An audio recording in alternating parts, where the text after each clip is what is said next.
क्या आपका बच्चा भी आपकी बातों को नहीं मानता है, आपकी बातों को इग्नोर करता है, आपसे ज़्यादा अपने दोस्तों की बातों को महत्व देता है, दिन भर मोबाइल पे लगा रहता है? कुछ इस तरह के सवालों से यदि आप भी परेशान हैं तो आज हमारे साथ मौजूद हैं सीनियर मनोचिकित्सक डॉक्टर सत्यकांत त्रिवेदी जी, जिनसे हम जानेंगे कि आज पेरेंटिंग कितनी टफ हो गई है और आप अपनी समस्याओं को कैसे दूर कर सकते हैं। सर, आपका बहुत बहुत स्वागत है।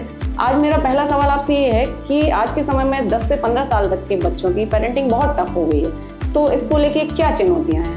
देखिए, मुझे लगता है कि आज आपने बहुत अच्छे विषय पर बातचीत करने का सोचा है और मुझे लगता है कि पेरेंटिंग टफ नहीं है, पेरेंटिंग बदल रही है, या ये कहें कि हमारे जो स्थापित सिद्धांत है पेरेंटिंग के, उनमें चेंजेस को लेकर के हम तैयार नहीं।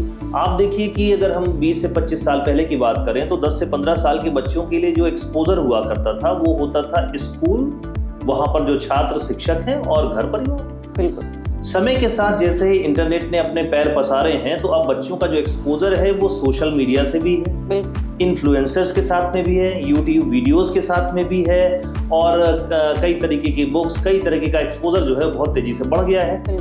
तो उनके चलते जो उनमें बदलाव है, जो उनका एक्सपोजर है, उनकी सोच में जो परिवर्तन आए हैं, तो ऐसे में पेरेंटिंग को बदलने की जरूरत है, जहां पर ज्यादा समझदारी, ज्यादा संवाद और उनके शूज पहन करके हमें महसूस करना होगा कि वो क्या फील कर रहे हैं। क्योंकि हम इसके लिए तैयार नहीं हैं, इसकी वजह से हमें एक बर्डन सा या एक थ्रेट जैसा महसूस हो रहा है। सर, अगला सवाल मेरा ये है कि बच्चे बहुत ज्यादा जिद्दी हो गए, माता पिता की बात मानना तो दूर, वो सुनना भी पसंद नहीं करते। तो इस कंडीशन में एक पेरेंट को क्या करना चाहिए? देखिए, सबसे बड़ी बात ये है कि जो एक्सपोजर जब उनका बदला है तो पेरेंटिंग में हमें ये समझना होगा कि पहले जो बच्चे होते थे उनकी जो ग्रूमिंग होती थी आमतौर पर भारतीय परिवारों में आदेशात्मक होती थी कि मुझे अपने बड़ों की बात माननी है, और जो भी बात मानने वाले बच्चे हुआ करते थे उनको प्रशंसा मिलती थी कि बहुत ही ज्यादा ये आज्ञाकारी है। लेकिन समय के साथ में अब बच्चों की जानकारियां बढ़ी हैं तो उनकी जो जिज्ञासाएं हैं वो बढ़ी हैं, वो आपके हर आदेश पर प्रश्न कर सकते हैं। तो यहाँ पर माता पिता ज्यादा ऑफेंडेड फील कर रहे हैं और हमें ऐसा लग रहा है कि बच्चे बहुत जिद्दी हो रहे हैं, क्योंकि वो हमारी बात मानने को ही हमने मान लिया है कि बच्चे बहुत अच्छे हैं। आप ये मान के चलिए कि अब बच्चों का एक्सपोजर बढ़ने के साथ साथ वो क्वेश्चन करेंगे ही, और उन क्वेश्चंस का अगर समाधान नहीं होगा तो वो बच्चे हमें विद्रोही दिखाई देंगे। परिवार के रूप में हमें ऐसा लगेगा कि वो अपने मन के हो गए हैं, मैंने ऐसा क्या बुरा किया था कि ये बात नहीं मान रहा है, मेरी पेरेंटिंग में कई खामी हो गई। ऐसा कुछ भी नहीं है, ये मल्टीपल फैक्टर्स हैं जिसकी वजह से ऐसा हो रहा है। तो मुझे ऐसा लगता है कि इसे माता पिता को आत्मसम्मान का प्रश्न नहीं बनाना चाहिए कि बच्चे हमारी बात नहीं मान रहे हैं, क्यों नहीं मान रहे हैं, ये समझना जरूरी है। अब वो जमाने चले गए जहां पर आपने कहा और आपकी बात में तुरंत अमल हुआ और बच्चे को टैग लगा कि ये बहुत ही आज्ञाकारी बच्चा है। अब बच्चे आपको प्रश्न करेंगे, आपकी सही गलत बात पर उनके अपने लॉजिक होंगे, उनको सुन समझ करके ही हम चीजों को बेहतर कर सकते हैं। अच्छा सर, ये भी देखा जा रहा है कि बच्चे पेरेंट्स को दुश्मन मानते हैं लेकिन दोस्तों को ज्यादा हितैषी समझते हैं। तो इस कंडीशन में क्या करना चाहिए कि हम उनको एक फ्रेंडशिप दे सके या उनको अपना दोस्त मान सके? देखिए, मैं ऐसा कहता हूँ कि आप बच्चों के दोस्त बिल्कुल मत बनिए।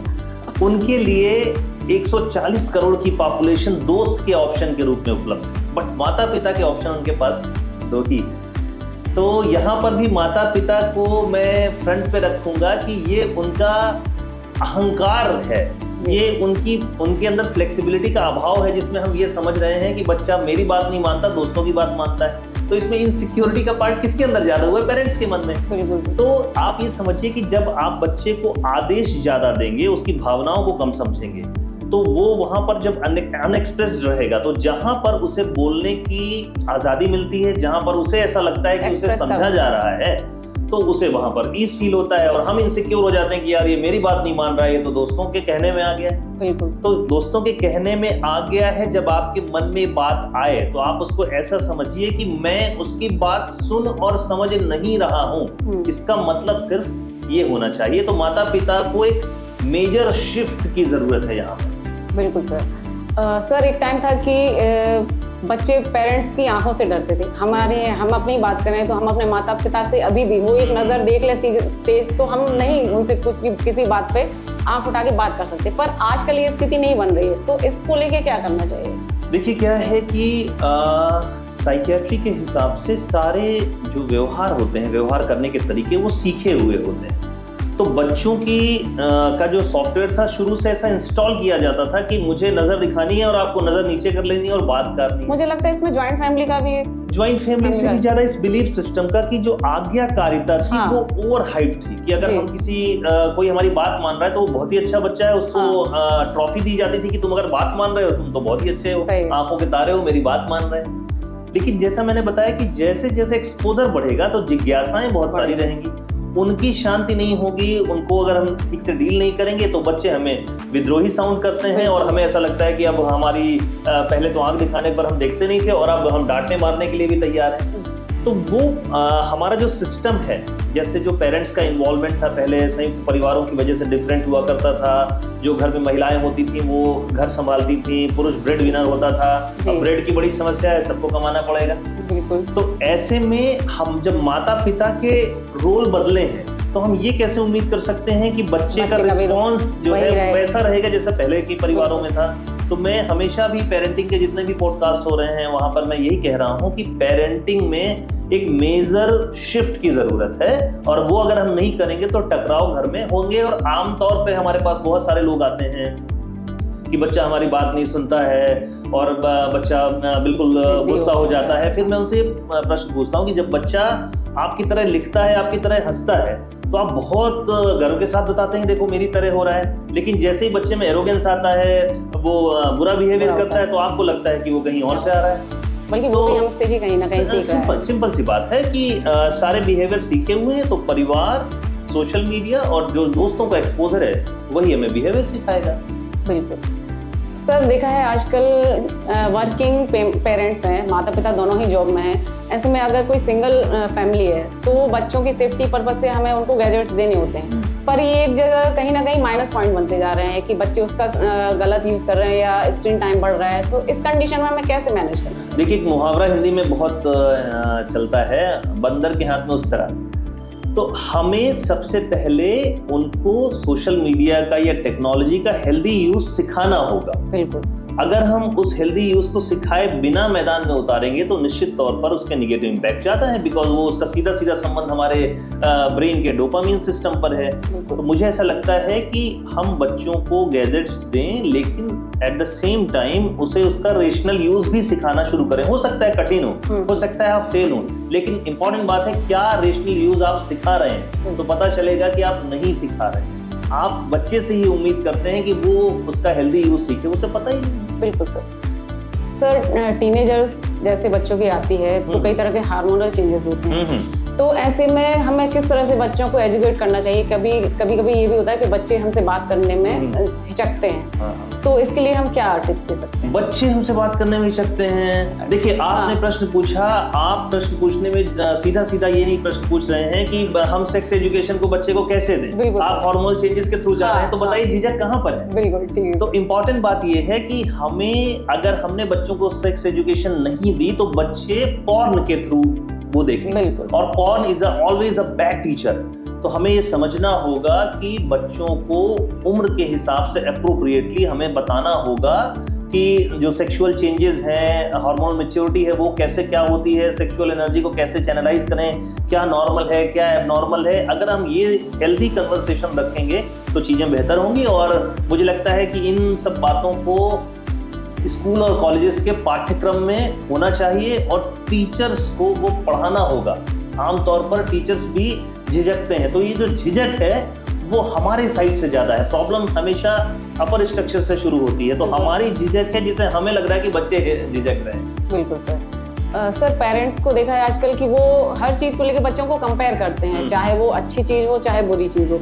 तो इस कंडीशन में हमें कहाँ पे इस चीज़ का ध्यान रखना है कि हम अच्छी चीज़ों में उसको कंपेयर करें या फिर देखिए, फिर से बात पेरेंट्स पे ही, मेरा राडार पेरेंट्स के टुवर्ड्स ही है। बिल्कुल। ये कुंठा आगे बढ़ जाने की, अपने बच्चे को सर्वश्रेष्ठ मानने की, दिखाने की, परिवार में उसका नाम रोशन करवाने की जवाबदारी कौन दे रहा है? उसको आप दे रहे हैं। तो निश्चित तौर पर जब आपके मन में जो पेरेंटिंग का आधार है वो पूंजीवाद के सेंटर के अराउंड घूमेगा, तो आप बच्चे को एक सिक पर्सन बनाएंगे।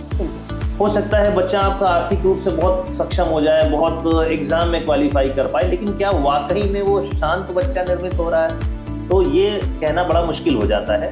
तो तो मुझे ऐसा लगता है कि हमारे साइड से भी इश्यूज हैं जहाँ पर दया, करुणा, सहिष्णुता, इन सारे गुणों का विकास करना बहुत ज़रूरी है, ताकि बच्चे जो हैं वो एक विनम्र इंसान बन सकें और एक जिम्मेदार नागरिक बने, जहां उन्हें अपनी जिम्मेदारियों का एहसास हो, अपने कर्तव्यों का एहसास हो और उनके लिए उनका एग्जिस्टेंस इंपॉर्टेंट हो। ये नहीं है कि शर्मा जी के बच्चे ने फलाना एग्जाम क्रॉस कर लिया तो हमारे बच्चे का भी होना चाहिए, और हम बच्चे को एक ट्रॉफी के रूप में यूज नहीं करें कि यार हमारे जो कुंठाएं हैं, हमारे जो सपने हैं वो हम नहीं पूरा कर पाए, हमारे बच्चों के थ्रू पूरा करें। तो मुझे ऐसा लगता है कि पेरेंटिंग साइड में ज़्यादा बड़े चेंजेस की ज़रूरत है। अगर हम अपने साइड में चेंजेस करेंगे तो निश्चित तौर पर जो नई पीढ़ी है उसमें चेंजेस दिखाई देंगे। बहुत सारे लोग मुझसे कहते हैं कि सर जेन जी मूर्ख है, बदतमीज़ है, एरोगेंट है, जबकि आप देखिए कि सारे के सारे जो रिकॉर्ड्स हैं, नए जो मेडल्स हैं, जो नए चैंपियन बन रहे हैं, वो सब इसी उम्र के बन रहे हैं। तो हम ये कैसे कह दें कि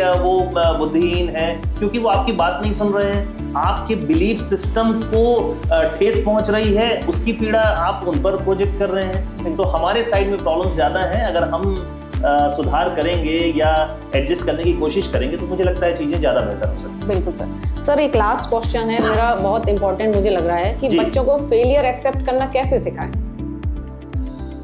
ये मुझे लगता है कि आज की डेट का सबसे इम्पोर्टेंट प्रश्न होना चाहिए, क्योंकि इसकी वजह से बहुत सारे क्राइम रुक सकते हैं जब वो वयस्क बने। बिल्कुल। हमने सफलता को, खुश रहने को ही हमेशा महिमा मंडित किया है पेरेंटिंग के दौरान। हमने बच्चे को शुरू से छोटे छोटे तनाव नहीं दिए अपनी इनसिक्योरिटीज की वजह से। हमें ऐसा लगता था कि आइडियल पेरेंटिंग का ये मतलब है कि मैं तो बच्चे को हाथ से पानी पिलाती थी, मैंने तो उसको रात में 11 बजे उठा करके खाना खिलाया है। तो कहीं ना कहीं आप उसको गैर जिम्मेदार बना रहे हैं। आप उसको नेतृत्व क्षमता को विकसित करने का मौका ही नहीं दे रहे हैं, और 15 साल 20 साल में आप उससे उम्मीद कर रहे हैं कि वो बहुत बड़ा लीडर बन जाएगा, चीज़ों को समझ पाएगा। हमने बच्चों को छोटे छोटे अभाव शुरू से ही देना चाहिए, जिसकी वजह से बच्चे छोटे छोटे फेलियर्स के लिए रेडी हो सकते हैं। आप देखिए कि किसी ने मोबाइल छीना तो बच्चे सुसाइड कर रहे हैं, किसी के मार्क्स कमाए तो सुसाइड कर रहे हैं। तो अगर हम रिजेक्शन हैंडलिंग उन बच्चों को सिखाएंगे तो मुझे ऐसा लगता है कि इससे क्राइम भी कम होगा, इससे सुसाइड भी कम होगा, समरसता बढ़ेगी और एक मजबूत व्यक्तित्व बनेगा। क्योंकि कई बार आगे चल करके जो वयस्क बनते हैं उनमें भी बचपन की कुंठाएं होती हैं जहां पर वो नो नहीं सुन सकते, जिसकी वजह से वो खुद के लिए, आसपास के समाज के लिए एक बड़ी समस्या बनते हैं। बिल्कुल। तो देखा आपने, अगर आप भी बच्चों की कुछ इसी तरह की समस्याओं को लेकर परेशान हैं, आप भी सिंगल पेरेंट हैं और आप भी कुछ अच्छे से टिप्स लेना चाहते हैं तो हमारा ये वीडियो जरूर देखें। Thank you.